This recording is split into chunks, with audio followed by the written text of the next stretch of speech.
Hello, hello, hello. We are live this pre-Thanksgiving Eve on the Spunky Spectrum Sports YouTube page. The Big D is here with some Thanksgiving fixing, and we'll discuss some football, food, family, and anything else today. Please subscribe, like, and share the Spunky Spectrum Sports YouTube page. Also, check out the Big D podcast for the audio listeners, Spotify, and Apple.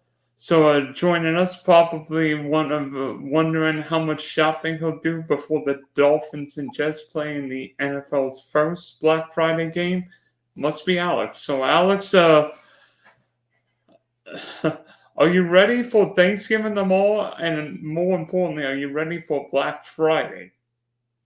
Yep, no, I can't wait. Unfortunately, I do have to work a half day on Black Friday, so no shopping for me. But we get out right at a nice cool 2:30, so it'll be just in time to get my butt in front of the couch for some very exciting inter AFC East Black Friday football.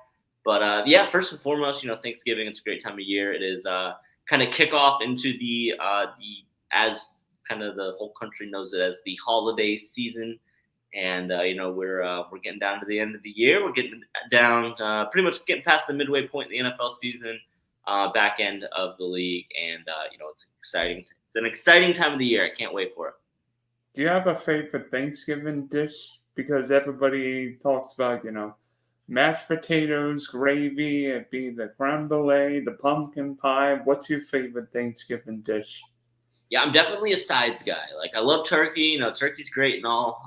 Definitely team dark meat over team white meat. But the sides are the main keys of Thanksgiving. My mom makes these crescent rolls filled with Boursin cheese. That is just unbelievable. I'm a big cranberry sauce guy, not the canned kind. It's always got to be fresh. You got to ground your own cranberries. And who doesn't love stuffing? I love stuffing. So give me all the sides. You can have your turkey. You can have your ham. I'm a sides guy myself. Stuffed mushrooms, yes. Well, you know me, I am a 30 bird, so that can only mean one thing. I don't like turkey legs. I love turkey legs. Nice. Yeah, that's the best part of the turkey. I'm not gonna lie. Like, just give me the turkey leg. You eat the mashed potatoes, the gravy, the stuffing. Give me the turkey leg, and I'm ready. Hey, perfect. You can toss those sides right over here for me. just make sure Mama's got the turkey leg in the oven for me. Perfect. Well, you want to kick it off right into Thursday football games, of course. Or the turkey trot. I want to know, Dylan. I see a specific T-shirt on you right now. What are your plans for Thanksgiving? I think you might have something fun planned up, cooked up, if you will. Yes, yes. I've run one, two, three. I've run 34 5K races, and my tradition on Thanksgiving, run a turkey trot. I've run 6 turkey trots, 3 when I lived on the other coast, and now 3 over here. This will be my 7th turkey trot tomorrow. I'm running at FGCU, so this dirty bird's going to be on his is going to be at his alma mater tomorrow. If you want to run with me, 7 FGCU Gobbler, 7:30 tomorrow, helps out the cross country program, and I feel like it's a great way to start the day. Plus, you burn all the calories you're going to eat later the day.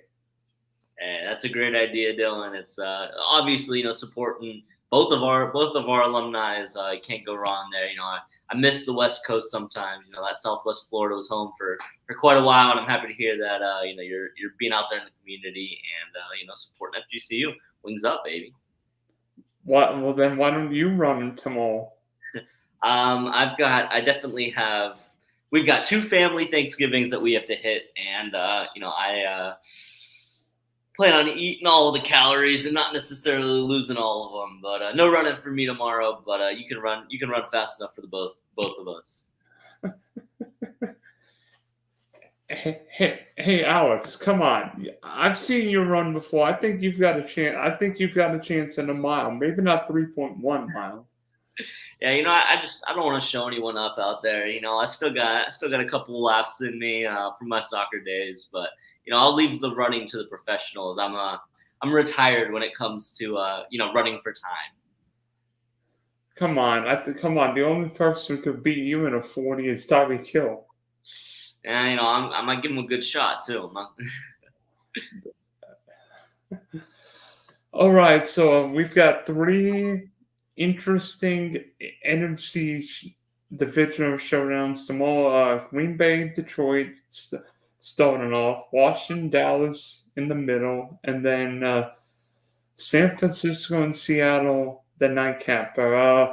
What do you see them all? Yeah, I mean, I'm not gonna lie. I'm really excited for the appetizer. It looks like we got an appetizer, main course, and some dessert tomorrow on Thanksgiving, all NFC style. I'm excited for the appetizer. That Green Bay Detroit game, I'm really excited. I feel like the Detroit Lions. Obviously we know that this is a different year for them. Sitting at 8-2, they're proving themselves to be kind of a menace in the NFC. But I really want to see them just dominate a football game. I've seen, obviously, they've put up some points, putting 31 on Chicago, putting up 38 or 41. I'm sorry, on the Chargers, and smacking up the Raiders as well. But I really want to see a clinic from the Detroit Lions from start to finish. Really put themselves on the map as one of the elite teams that they've proven themselves to be, specifically in the NFL and in the NFC this season. When you think NFC, you think of obviously the San Francisco 49ers and the Philadelphia Eagles, who deserve to be, in that conversation. But I mean, you look at the Detroit Lions and the work that they've put in this season, sitting at 8-2. And obviously, we know the history of the Detroit Lions not being a very good one. Family Guys made the jokes about the Lions and shouldn't you be losing a football game. And I think this is one of the first Thanksgivings in a long time the Detroit Lions fans are not only hopeful, not only confident, but expecting to win a football game on Thanksgiving. And I really want to see them, prove that, which they've already done this season, but really kind of have that statement game. Dominate from start to finish, and really put themselves officially on the map and kind of eat that Thanksgiving trouble turkey that we've seen from the Detroit Lions every year. And I think tomorrow's going to be the day they make it happen. Be honest with you, I mean, I think Detroit looks like the top 5, 6 team in the league. Jared Goff, if he's not throwing interception, looks great. But what separates the Lions from a lot of teams, you cannot harass Goff because Detroit's got the best offensive line in the league, and not one, but two really good running backs in Monty and Jahmyr Gibbs. I'm on around St. Brown's as steady as they come. And Sam Laporte has become a rookie find this year. If you got him, oof, you're doing pretty well at tight end. Plus, how about what Aiden Hutchinson did last week, sacking Justin Fields and punting that ball? I mean, if the Detroit Lions need an extra punter, Aiden Hutchinson might be the guy. Yeah, he's giving himself an in-game try. I don't think the Lions are doing much punting these days, but it's good to know they've got a backup just in case they need one. And for the Packers, I mean, Green Bay's injury report looks like about half the team's on it. I mean, Jordan Love, Christian Watson, but everybody else, oh boy. Yeah, I mean, it's a rotating door in that running back room. It looks like. I mean, I remember scrolling through Twitter during their game last week, and within 5 minutes, I saw 2 running backs got carted off. I'm like, they don't even have anyone left in this football game. So obviously, the injury report is stacking up. I know specifically on the running back side of things, I think A.J. Dillon's going to the game with a questionable mark. Aaron Jones is obviously not going to be playing. And the other running back with an abdomen injury. Yeah. So it's, and look at Detroit's injury report. Probably not.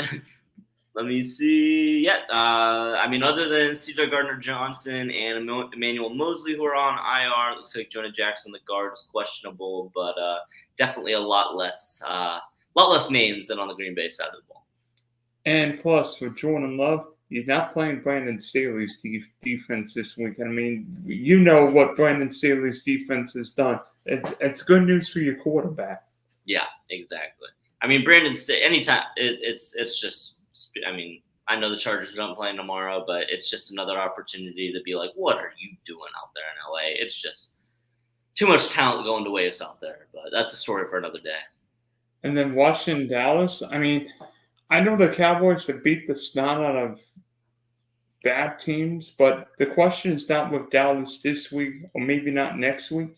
Can Dallas assert itself into the Super Bowl picture? Because guess who the Cowboys are going to have to beat in the playoffs? One of them's in Philly and one of them's in San Francisco.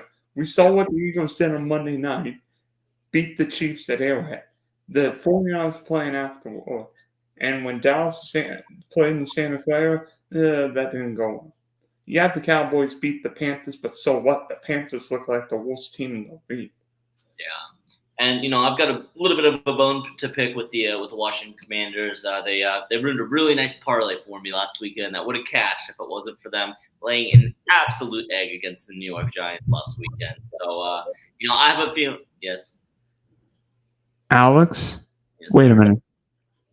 Who is the Commanders' head coach? It's Riverboat Ron, Dylan. And they lost to the New York Giants swept them. I know. I don't know. I had confidence in Sam Howell and Brian Robinson, Scary Terry, but it wasn't even necessarily confidence in Washington. It was a lot more unconfidence in the fire sale of the New York Giants organization. But props to Danny DeVito or Tom DeVito or whatever, Mama's Basement DeVito, whatever his name is. He showed up last Sunday, but unfortunately for the Commanders, for Commanders fans, it was a game they probably should have won last week. Not by the result, just going into it on paper.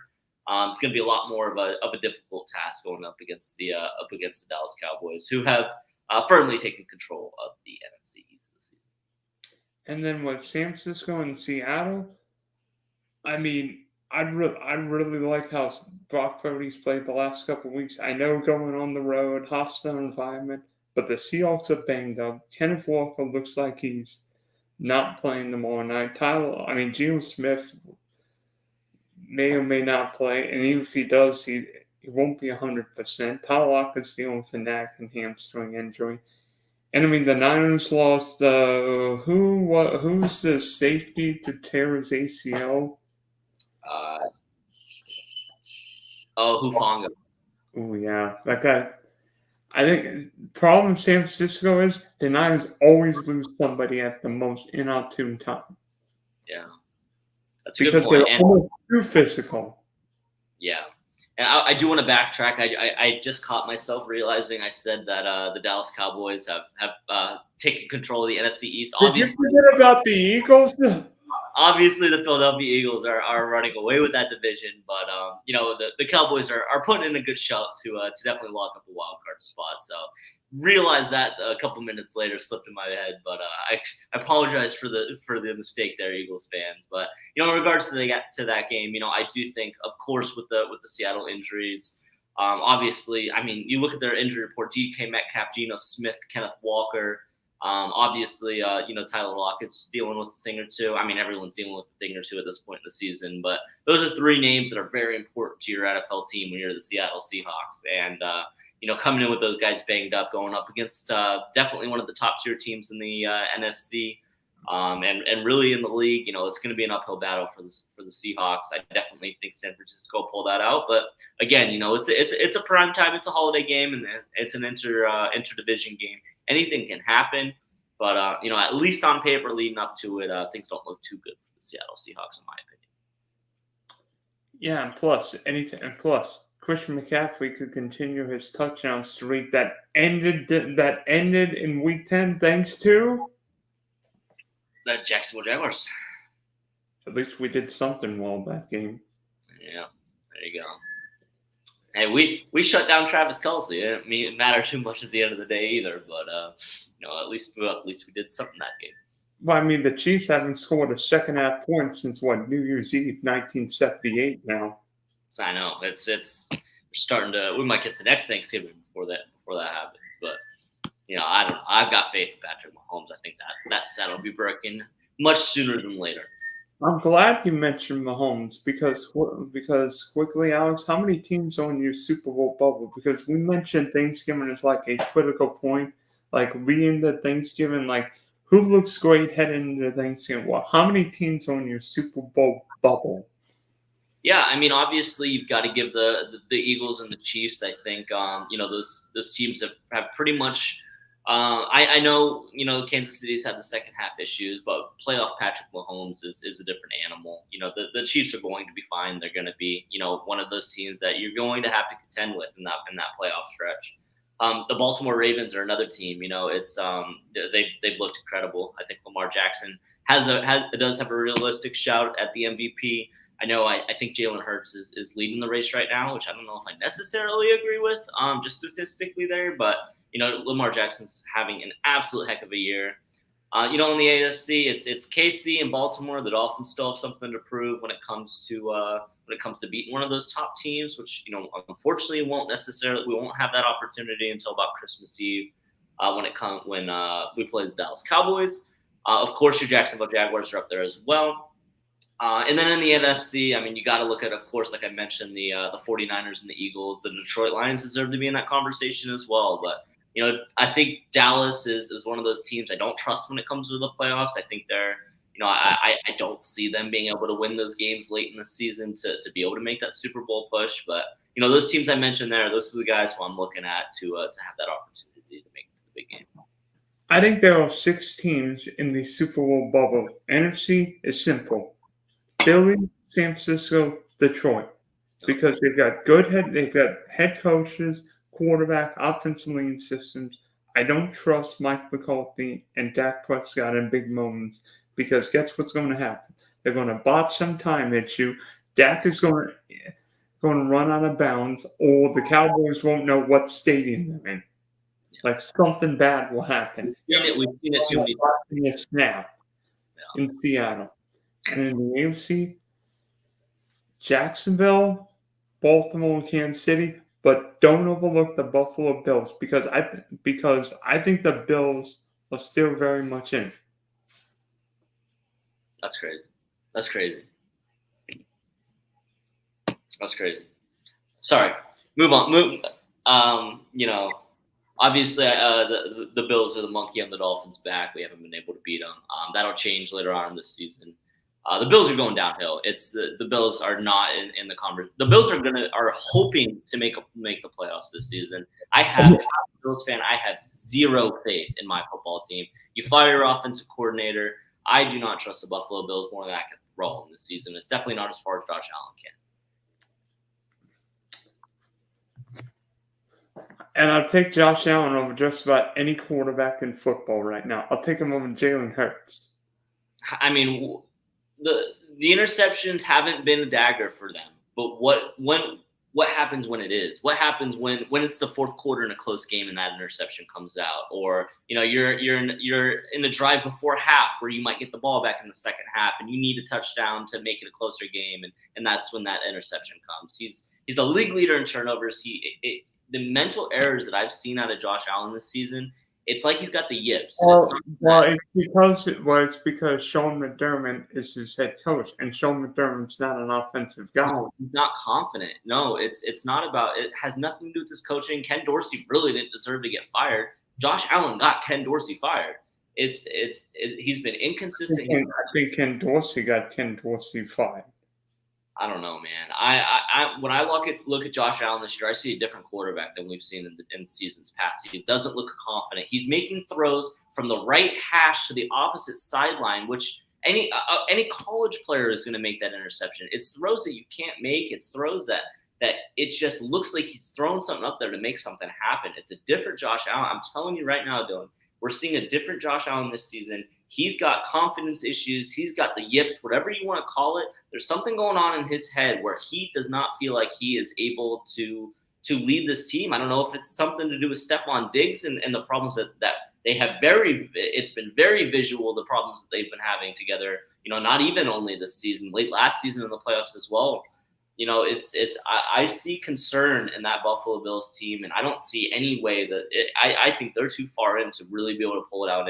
And if we're talking Super Bowl. Like, we're not talking about make the playoffs. We're not talking about squeezing in a wild card. We're talking about Super Bowl bubble. There's too many issues in that Buffalo Bills team to be thinking Super Bowl right now. I'm sorry, I just don't. And you know what, Alex? The Buffalo Bills are going to go into Philadelphia and win. Book it. They could.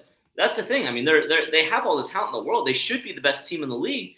But at the end of the, I mean, they should be one of the best teams in the league. But what's their record? Where are they sitting at right now? 5-6, 6-5. 6-5. Bills win in Philadelphia. Book it. They're below Houston in the AFC standings. I understand that CJ Stroud's having a heck of a year. But if you would have told me going into Thanksgiving that the Houston Texans would have had a better record than the Buffalo Bills, there's got to be something going on. Yeah. We'll see what happens when the Texans play. Oh, then again, oh gosh, we never beat the Texans anyway. Don't even mention that. I got to put all my money on Houston this weekend, don't I? No. You think they're going to break the streak this week? The curse of the Texans, it's going down this week. You sure locked in the Buffalo Bills over this weekend. You're not going to lock in your Jacksonville Jaguars. I'm getting I said Philadelphia was going to beat Kansas City on Monday night, and you didn't believe me. What was that? I missed you. I'm sorry. And I said Philadelphia was going to beat Kansas City on Monday night. Did I say the Chiefs were going to win that game? No, you were saying no. You would disagree with me. I said Philadelphia was going to beat Kansas City on Monday night. I was telling everyone at work the Eagles were going to win that game, but I might have had a change of heart after our podcast. I'm not sure, but all right. Well, after we're done with Thanksgiving, there'll be Friday leftovers, and while everybody's doing shopping, the Miami Dolphins and New York Jets will be playing the NFL's first ever Black Friday game. It's going to be an exciting quarterback matchup between Tua Tagovailoa and Tim Boyle. I mean, there's not much to say about this one. It was an interesting schedule setup this season where obviously we're looking at a Black Friday football game. It's the first time we play against the Jets. We've already swept New England this season, but there's not much to talk about, honestly. It's like you kind of nailed the nail on the head. I mean, it's Tua Tagovailoa versus Tim Boyle. I mean, the Jets don't stand a chance in this game on Friday. It's going to be ugly. It's going to be a game where there's not enough I can say. I mean, Ahmad Sauce Gardner, he's the pass interference king. He's the king of grabbing jerseys, and I think the league has figured that out. You're not going to be able to grab Tyreek Hill and Jalen Waddle's jersey this weekend. Ahmad, Sauce Gardner. It's going to be a not very close football game, and I see the Dolphins winning by 3 possessions. Tim Boyle is going to learn very quickly that this Miami Dolphins defense is progressing. Jalen Ramsey is him. We have seen some ridiculous things from Jalen Ramsey since he's come back from injury. The timetable that he's taken to come back from injury and the production that he's put on the field since he's come back from injury has just been unlike almost anything we've ever seen before. It's going to be an ugly day for the Jets. I wouldn't be surprised if Tim Boyle doesn't finish that game. I don't think Zach Wilson will make an appearance now that he's apparently the third-string quarterback of the New York Jets. But it's going to be an ugly one for Jets fans on Friday, and might want to go shopping instead. I wouldn't be at all surprised if Trevor Siemian plays for the Jets on Sunday, but to be honest with you, I don't think Rob Saleh should be relieved of his duties. The problem is the Jets made 2 of the worst draft mistakes in team history. You could argue the worst mistake was passing up Warren Sapp in 95. The second worst was drafting Zach Wilson in 21. And the New York Jets will forever rue the day they won those 2 meaningless games in 2020. Because instead of taking Zach Wilson in 2021, New York could have taken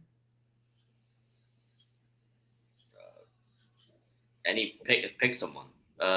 With the number one pick. In 2021, Trevor Lawrence.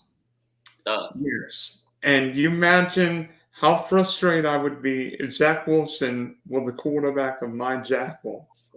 Yeah, I mean, he's had his opportunity. It was interesting. I thought it was interesting seeing what Aaron Rodgers had said on the Pat McAfee show is that Aaron Rodgers takes responsibility for Zach Wilson. He was like, the whole plan was for him to sit on the bench and watch me and watch how I prepare and watch how I learn. I think Aaron Rodgers, one of the things he liked about making that move to the Jets was not only obviously making a change, because I think everyone knows it was much needed for him to get out of Green Bay.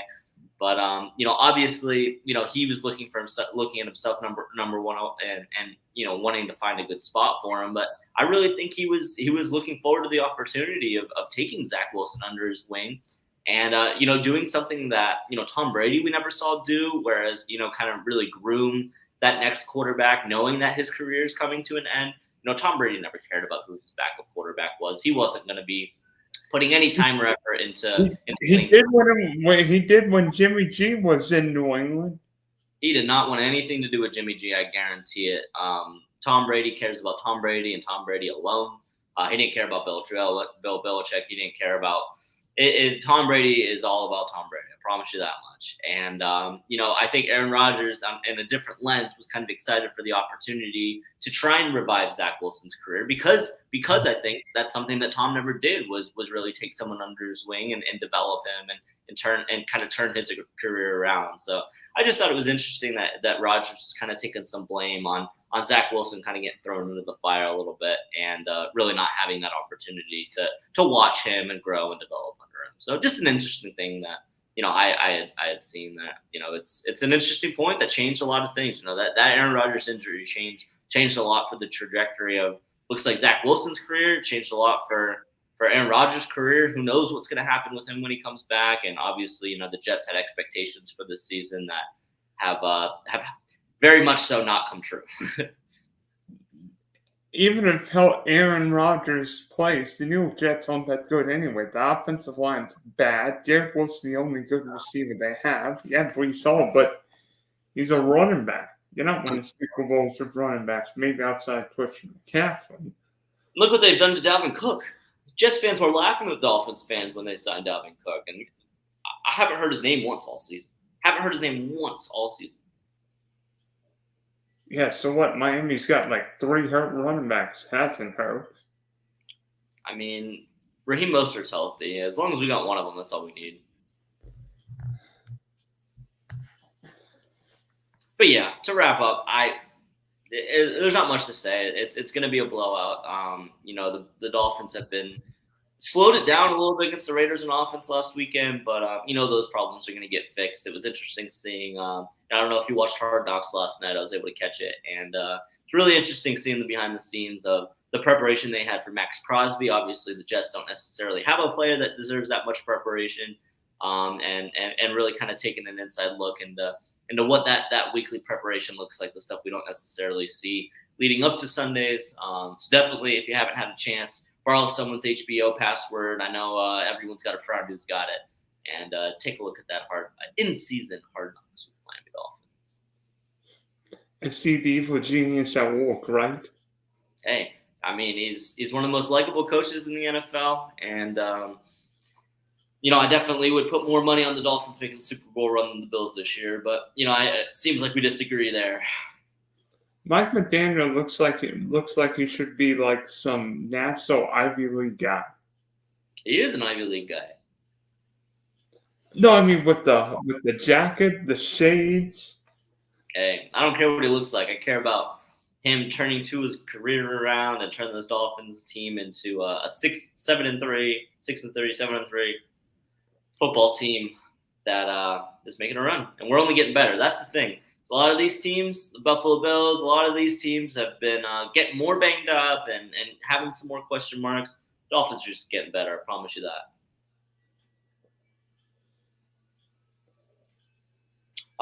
But I guess we can transition.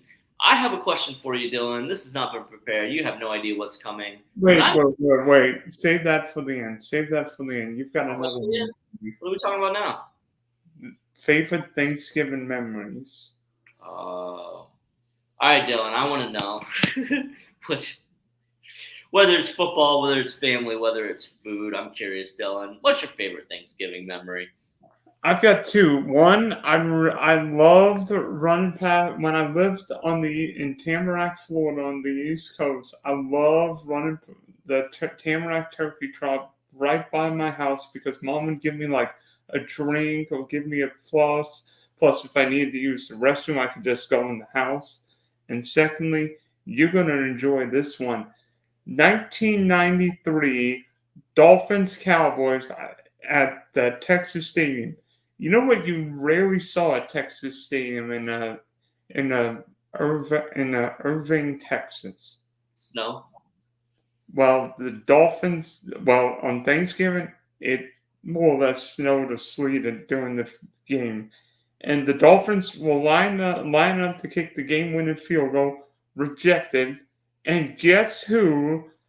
And guess who just laid on the ball and gave Miami another chance at a field goal? Was I want to say Ronnie Lott, but am I wrong in saying that? I'll give you a hint. He was famous in the previous Super Bowl for showboating on his way to the end zone. I remember. I can't remember who it was. I should know this as a Dolphins fan. It was before I was born, but Leon Lett. Leon Lett. I said Ronnie Lott. Leon Lett. That's who it was. And That's I'm a like, good one. and I remember the commentator. Well, I mean, I was like one when the game happened. I remember the commentators going, "Leon Lett, no!" Yeah, that was a couple years before my time. Not much of a memory for me, but I've definitely seen the highlights, and I know that must have been a good Thanksgiving for Dolphins fans all around. Yeah, that was the year Dan Marino tore his Achilles. I think Yeah. that was like right after Shula broke George House's win record. Well, there you go. As far as me, that I think 2003 was the last time the Dolphins played on Thanksgiving. It's definitely been a while. I don't have too many. Hey, you played on Thanksgiving more than my Jaguars have. Yeah, well, it's the Jaguars have London to look forward to when it comes to consistent primetime games. But I don't have too much when it comes to favorite football memories. But as far as Thanksgiving memories, my parents always host. We always have the family over at our house, and it's always nice, getting everyone together and having a big feast. I'm actually going to be heading over there a little bit later on today to help them prepare and get dinner ready and get the house cleaned up. And I think just when it comes to Thanksgiving, obviously family, food, and being thankful for the people in your life who mean something to you is definitely what it's all about. And when it comes to Thanksgiving memories, it really just comes back to those dinners and getting everyone together. So and watching football. It's never, and I think it's a bit of a good thing that the Dolphins don't play too much on Thanksgiving, because I think that would definitely take some of the attention away from what the holiday is all about and the season. So it's gonna be nice to have Friday, have a short day Friday, and really be able to spend tomorrow focused on the important stuff and be able to look forward to football on Friday. Yeah, on Thanksgiving it's always faith, family, food, football. Yeah, exactly. But now we can transition, I think. Unless any other Thanksgiving talk you got for me, Dylan. Go ahead, Cheetah. All right, man. Well, last things here. Dylan asked me to come up with a question for him. This has not been prepared. He doesn't know what's coming for me. I think I let him go a little easy in the spirit of Thanksgiving. But I am curious. I think there's a lot of end of season races that are really heating up. A lot of talks when it comes to the end of season awards, and a lot of them are always a given. I think you can expect who is going to win these awards once it comes up to it. But one of the categories I find the most interesting is this one, and I want to know your take, Dylan. I'm curious who you have listed as the coach of the year this season in the NFL. I do believe Looking at the odds at the moment, Dan Campbell is in the lead, followed shortly behind D'Amico Ryans, Mike McDaniel, Kevin O'Connell, and Nick Sirianni. I'm sure one of those names is probably who's going to come out of your mouth, but if not, I'd be interested to hear who's your coach of the year, Dylan. How about rookie head coach, rookie offensive coordinator, rookie quarterback with one of the most pathetically run franchises? I don't even think pathetically is a word, but so what? It's my show. It's D'Amico Ryans right now. I mean, what he's done with CJ Stroud. I wasn't the biggest CJ Stroud coming out of the draft. All of a sudden, like CJ Stroud's threatening every rookie record in NFL history. I'm like, yeah,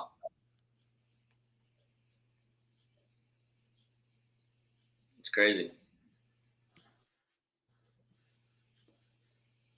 I mean, the Houston Texans are in the playoffs right now. Not the Chargers, not the Bengals, not the Bills. The Houston flipping Texans.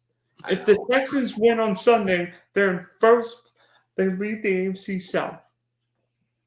It's crazy. It's something that whoever was betting over and unders on records this season, I think everyone's going to lose their money when it comes to the Houston Texans. No one saw this coming, and I do think I have to agree with you. I am a huge Dan Campbell fan, and you got to give him some credit and some respect for what he's done with those Detroit Lions and the kneecap biting that they do over there. Mike McDaniel, I think, has definitely deserves to have his name in the ring as well for really revolutionizing the game in ways that we haven't seen before. But I think you hit the nail on the head. I mean, the work that D'Amico Ryans is doing out there in Houston, it's rookie head coach, rookie offensive coordinator, rookie quarterback. It's a sight to be seen. It's something that no one expected, and it's what makes football fun. If we could predict every game, it would be boring. No one would watch. And seeing storylines like CJ Stroud, D'Amico Ryans, and the Houston Texans this season, it's why we watch football. It's why they play the games, and it's definitely nice for Houston Texans fans. That's for sure. I mean, there's always one surprise team every year. Like last year, nobody would have thought the Jacksonville Jaguars would win the AFC South. Yeah, you're right. You are right about that. All right, Alex. Thanks for hopping on. Go make a 22-pound turkey, and hopefully your Dolphins will quench you. Well, fill up your feast with a win on Black Friday. Yeah, thanks, Dylan. It's always a pleasure. You have a great Thanksgiving. Enjoy your turkey trot. I hope you break some PRs. Enjoy your friends' faith, family, football, and speaking of Fs, fins up, baby.